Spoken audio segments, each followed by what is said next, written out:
Football Sunday and the Dallas Cowboys have a new theme, Carpe Omnia. Specifically, I want to get into the history of this figure right here, a Sikh warrior. He's popping up on a lot of hoodies. So who is he? A 19th century Sikh commander-in-chief, Hari Singh Nalwa, who was a Sikh and so practiced Sikhism, one of the youngest and largest religions in the world. It was founded in 1469 in northern India by Guru Nanak Dev Ji. After meditating for 3 days, Guru Nanak proclaimed that there is no Hindi, there is no Islam, there is only one God and we are all equal before him. He claimed that he merged with God during his meditation and that was God's message. He became a guru, a spiritual teacher, and his followers became Sikhs, or seekers of truth, or learners. He taught the equality of gender, class, religion, which was radical for the 15th century alone, but also particularly in northern India. There were two major religions, Hindu, which was what most of the native population was, and Islam because of the Muslim rulers invading the territory. And eventually, as Sikhism grew over the course of 200 years, the Sikh teachings began to heavily conflict with Muslim rule, and eventually led to the executions of the 5th and 9th gurus. Compare the title guru to that of Pope in Catholicism. It's the lead teacher in charge. So them being martyred is a really big deal.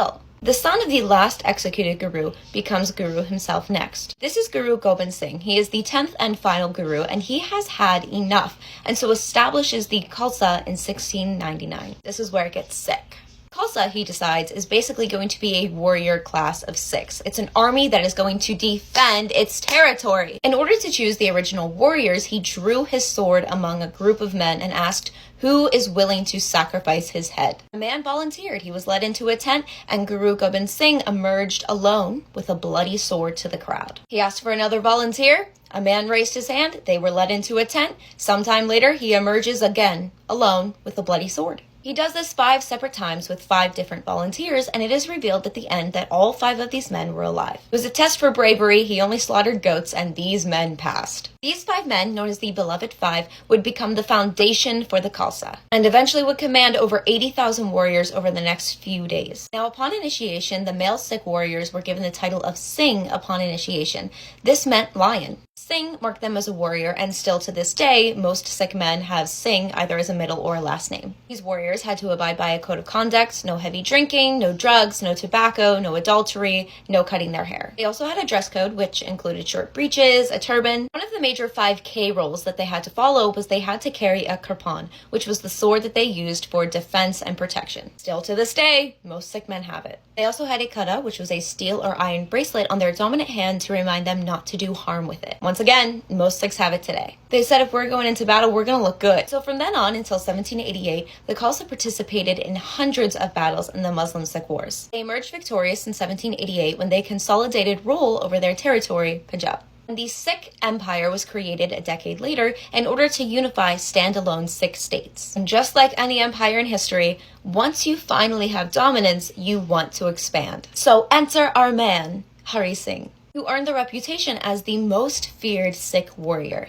Both his grandfather and father were outstanding fighters, so he did have a reputation to live up to. But history has it that the thing that made him stand out most in his youth was when he went hunting and a tiger attacked him and his horse. Rather than letting his fellow hunters help him and intervene, Hari Singh killed the tiger with his bare hands, sword, and shield. From a teenager, he earned the nickname Tiger Killer. And also, just as a teenager, he was responsible for one of the few defeats of an Afghan monarch in the Battle of Kasur in 1807. He conquered much of what is today modern Pakistan and expanded the borders of the Sikh Empire from the Indus Valley to the Khyber Pass. Before then, not many people used the Khyber Pass because it was a cesspool for criminal activity. Very dangerous. He brought law and order. He was also a builder. He built over 56 structures in his lifetime when he was governor over the territories that he conquered. Forts, towers, tanks, temples, you name it. But since he also built a mint for the Sikh Empire, he got his own currency named after him, the Hari Singh rupee, in 1821. But remember that Afghanistan is known as a graveyard for a reason. In this case, while an empire didn't fall, Hari did. There is a joke that Alexander the Great was the last person to successfully invade Afghanistan. But Hari Singh made substantial efforts as well. You can see he was knocking on the door. His death ultimately occurred in 1837 during his death in the Afghan-Sikh Wars. Now, sources differ. The Afghans say that he was killed in a duel. Sikhs say that he was caught by stray bullets. Regardless, in the 3 decades that he was active, he was feared. He never lost a battle. He fought 22 and won all 22. So that's who the Cowboys got their new theme from. Carpe Omnia. Seize everything.